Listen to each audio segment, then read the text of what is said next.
Okay, so yeah, welcome. We wrapped up some stuff with the demand for money in the last lecture. Now we're going to be talking about supply of money, and I guess again we'll be doing it on NyQuil, although it is like I think 1 o'clock in the afternoon. Yeah, 1:08 in the afternoon on Friday. So yeah, maybe I'm not on NyQuil because well, I think there might be a little bit of an issue if I'm doing NyQuil at like 1 in the afternoon and trying to make online course lectures. That's of course going to be a blast. But anyways, moving along. So in the last lecture, like I said, we talked about the demand for money, and now we're going to be talking about the other side of the money market, which is the supply of money. So the supply of money is determined by the central bank. It's set by the central bank, which in the United States is the Federal Reserve Bank of the United States. Kind of a nice name to make sure that, they made sure it had the United States in there. Now, prior to the existence of a central bank, the money supply would be determined by private banks who would issue their own private currency. Now, I don't really want to get into monetary history of the United States. If you're interested in that, Milton Friedman has a wonderful book on it. But basically, we're going to be concerned more just with the supply of money in a nice theoretical economic context, not so much of a historical context. But we're going to assume that the central bank controls the supply of a nominal quantity of money. This nominal quantity of money is considered to be fixed. We're going to assume that it's fixed at first, meaning that it's time invariant. They're just going to set a monetary aggregate and keep it there. But a little bit later on in this lecture, we're going to relax that assumption. So let's set the money supply to be this. So I've got this MT with a little superscript S, meaning the supply of the nominal quantity of money, being equal to M with a little bar over it. Now that bar over it means that it's constant. And there's no T subscript, so it is time invariant. Thus, it is constant over time. We assume that the central bank is going to set this monetary aggregate, and they're going to want to keep it there. Now, this isn't really too different from a gold standard, right? Because with a gold standard, basically it's just boom. An ounce of gold is worth this many dollars, and we're just going to keep it like that. Now, the central bank could elect to keep some broad monetary aggregate, like say M2, which is the monetary aggregate that's most often used. I don't know why I had a brain fart there, but it's the one that's used most often when we're looking at the money supply. But they could go with something a little bit narrower, like the money base, right? Remember, the money base is currency plus reserves, whereas M2 has, a little bit more than that. Now, if they wanted to keep something like the money base fixed, they would still conduct open market operations, but that would be to keep the monetary aggregate where it is. Because remember, it's currency plus reserves, and so if those reserves end up being lent out, the money base is going to change, and they would conduct open market operations to keep the money base where it is. Now, if we were to look at a graph of the fixed supply of money, I just put two arbitrary values for a fixed supply of money here. I've got $2 trillion and then I have $4 trillion. And if the money supply was fixed, it would just be $2 trillion. That's all it would be. And it would be kept at $2 trillion. Now, based on that graph, we can see that regardless of what the interest rate is, the money supply would stay the same. In other words, we would say that the money supply is independent of the interest rate. The central bank wouldn't be concerned with trying to set or control the interest rate. All they would do is just set the money supply and keep it where it is. So that means that this interest rate would be determined by other things. And because it's determined by other things, there could be an implication for a little bit more variability in this interest rate. What would determine it?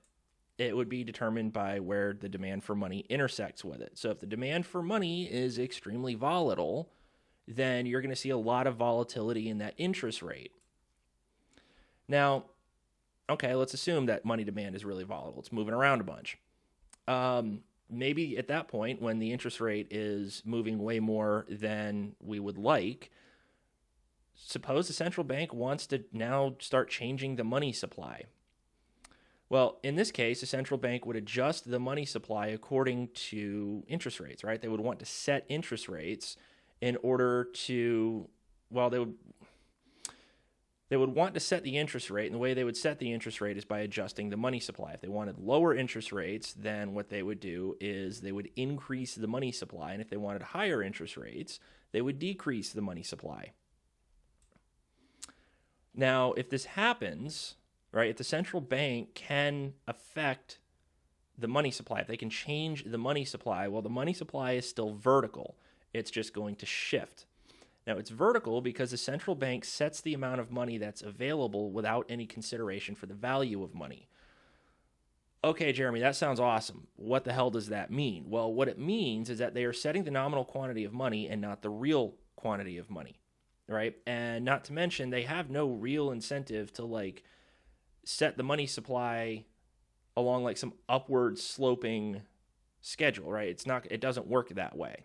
They're just going to go, okay, well, we want the interest rate to be this, so we're going to set the money supply to be this. So the supply of money is just this vertical line that's shifting around. Now, just to show you what this is going to look like when the central bank can change the money supply in order to try to affect interest rates, which of course would then have implications for affecting the real economy, I'm going to include the demand for money in this graph just so you can kind of see what's happening here. Because if I just had vertical money supply here, vertical money supply somewhere else, then you wouldn't really be able to see what's going on with this. You'd just be like, okay, well, there's two vertical lines. That's nice. So I included money demand here to show you that, if they were to increase the money supply, what would happen. And this is what we get. Right, so this pink curve, I believe it's magenta in LaTeX and Beamer, is the demand for money, right? It's like the liquidity preference here. And it's, basically the exact same thing that you saw in the lecture with the demand for money. It's just now what I've done is I have graphed the supply of money on that same graph. Now, we've got two different supplies of money here. I've got this MTS1 and MTS2, if you can look here. All right. Now at MTS1, right, this would be a money supply where the central bank is aiming for higher interest rates. So you can see this RT double prime here is fairly high. It's not as high as this RT prime, which, as I explained in the last lecture, was basically an interest rate high enough to induce you to hold just no money. It's not quite that high. Actually, it's nowhere near that high, right? But it is still relatively high.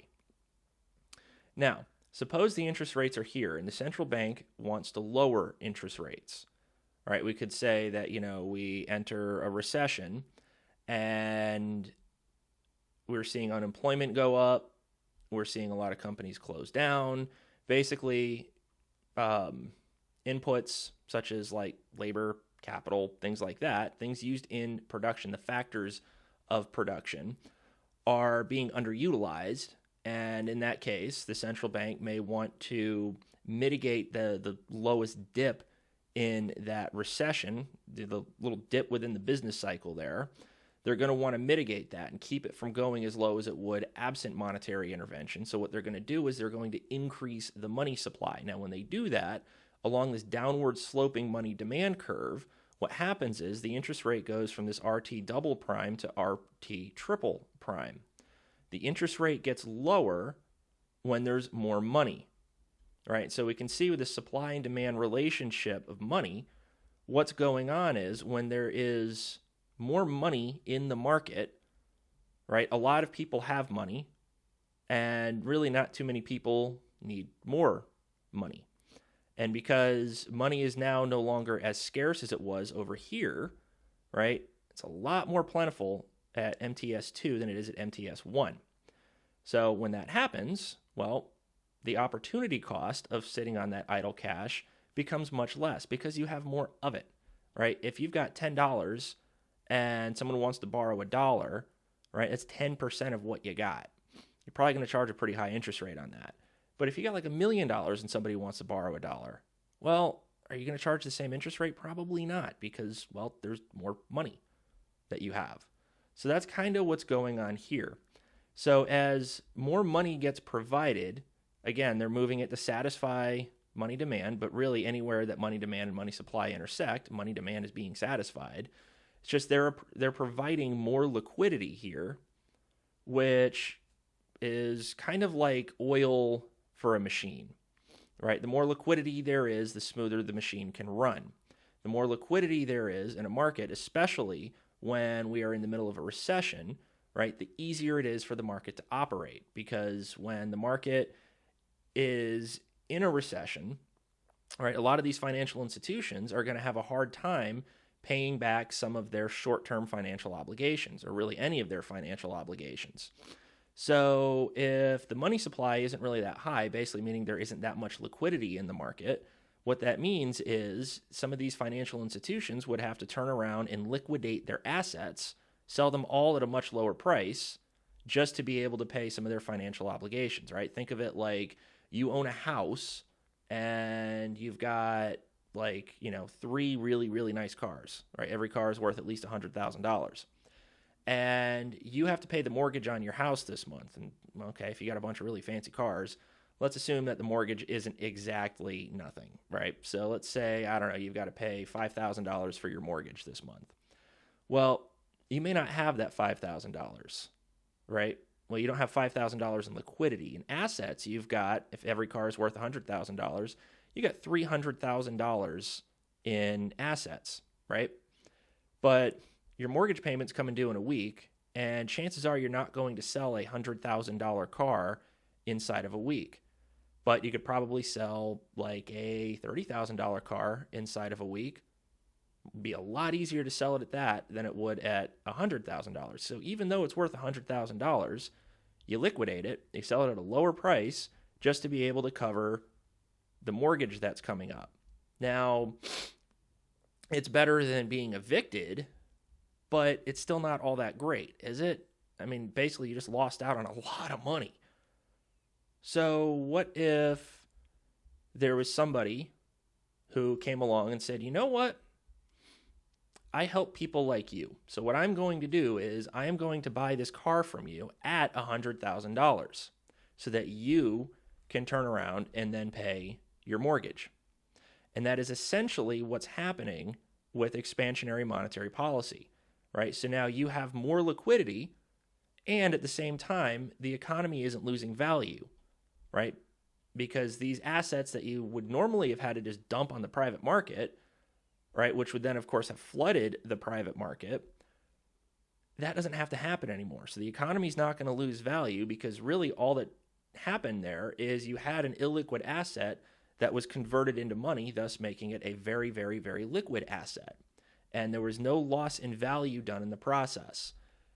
It's a nice similar sort of analogy to how monetary policy works and the way that monetary expansion would work, right?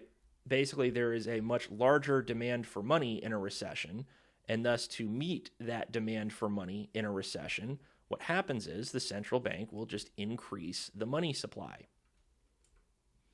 Now, in section 7.2 of these lecture notes, that's kind of what corresponds with this part of the video, right? So for the stuff where we're looking at, this is going to be changing or playing around with like the growth rate of money. That's in section 7.2. So we are going to come back to this in another video lecture, but I just kind of wanted to, since we're talking about the supply of money in this lecture, I figured what the hell, why not just mention it here a little bit, and then we can just go like more in depth into that later. So I mentioned a situation where we would have a time variant version of the money supply. And what this would mean is that there would be a change in the growth rate of the money supply over time, right? Because what we have here is this is just like a one-time change in the stock of money. So if we were to plot this out over time and we went from MT1 to MT2, right, you would have a flat line over time at MT1. And then if there was an increase to MT2, there would be a jump, but then we would move along another flat line over time. But in this case, what happens is instead of just having this flat line of the money stock over time, meaning the money stock doesn't change between, time period 1 and time period 10, but at time period 10, they raise the money supply, right? Well, once they do that, the money stock is now higher, yes, but the money stock is not changing over time at that point. So there's a jump, and then it's just another flat line. It's like a staircase, basically. Now, there's also a situation where there could be a constant growth rate of money, right? So money would be growing at a rate of like 2%, 3%, something like that. Thus, that would give the central bank the ability to alter the growth rate of the money supply over time. In this case, the central bank would set the money supply according to this function, this MT equals M naught times E, right? So like the exponent raised to the power of mu times T, right? M naught is the initial money supply. It's like the money supply at time 0. So if we start at a money supply at T equals 0, or T is time, if we start at that, it will continue to evolve at a rate of mu for every time period that we go through. So mu is the growth rate of the nominal quantity of money. Any change to mu changes the growth rate of the nominal quantity of money. If mu were to increase, for example, the growth rate of money would increase. If mu were to decrease, on the other hand, the growth rate of money. Now, I do want to make a note here. This represents continuous time, and what we will be doing throughout the rest of this course is discrete time, but the continuous time representation here is much easier. Now you're probably going, yeah, well, it's just math. Like, what the hell, dude? Like, you keep giving us all this math, and you're like, well, this is more intuitive than the other one. But this one actually is, and actually, the next slide will tell you exactly why it is more intuitive, because it's the same equation as the equation for continuously compounding interest. Remember this A of t equals PE to the RT, right? A is the value of the asset, P is the principal, right? So if you were to borrow money, you borrow $100 at a 5% interest rate, and it's continuously compounding over time, right? P would be that $500 that you borrowed. R would be the interest rate. Let's say the interest rate's 10%, right? And then T would be the amount of time that goes by, right? Like the life of that asset. It could be like, you could think of it as like, the time to maturity of that asset, right? If it's a 10-year bond and it's continuously compounding interest, right? If this is annual stuff that we're looking at, well, then T would be 10. So money growth in continuous time actually follows the same functional form as exponential growth and decay. For any of you that really, really, really love math or just got really far into math, this is actually a solution to a first-order separable differential equation. The general solution for that is C times e to the kt. So if you've taken differential equations, well, you can see that this is a solution to a differential equation, which is kind of cool, actually. And this CE to the KT or PE to the RT, whatever, context you want to use it in, it shows up like everywhere. I mean, it is really crazy where this stuff shows up.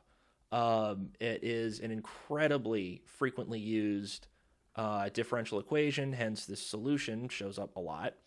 And it's kind of interesting. But anyways, enough about math and differential equations. This is just going to wrap up the supply of money for now. We're going to get a little bit more into the supply of money, but I want to talk about equilibrium in money markets, how it affects economic variables like inflation, expected inflation. We can deal with, issues like price level indeterminacy, etc. I know it looks like price level indeterminacy is an economic variable, but it's not. It's a separate concept, I guess, grammar. Grammar is good. I guess I grammar real good. And then after that, we're going to talk about some principles of monetary economics. We're going to look at some long and short run relationships between money and other economic variables like output and inflation. We're going to talk about the quantity theory of money, where it's useful, where it kind of falls apart. We're going to talk about some criticisms of it. Some are valid, some are not. I believe all the criticisms that I listed in the lecture notes are valid, though. And then we're going to talk about Milton Friedman's work on the optimal quantity of money and when and where it would be useful in application. Now, the optimal quantity of money, you've actually seen if you've read the notes on like monetary policy on NyQuil. I believe I talk about it there, where the nominal interest rate is set to 0, and we get like an optimal rate of inflation that is actually a rate of deflation equal to the real interest rate. We're going to go a little bit further into that. I'm going to explain it a little bit more, and it's really just going to give you a little bit more exposure to it, because it is actually a really awesome idea, and it's used fairly frequently in various different models, and so it's good stuff to know. But anyways, that'll wrap up the supply of money. Be on the lookout next week for some stuff on, well, everything that I talked about here. Probably going to spend another 2 days, maybe 1 day, depends on the rest of this stuff. It looks like it's probably going to be 2 days. And so, yeah, we're going to cover that stuff over the next couple of days next week, and then we will move on to other stuff instead. So thanks for watching, and I will catch you in the next lecture video.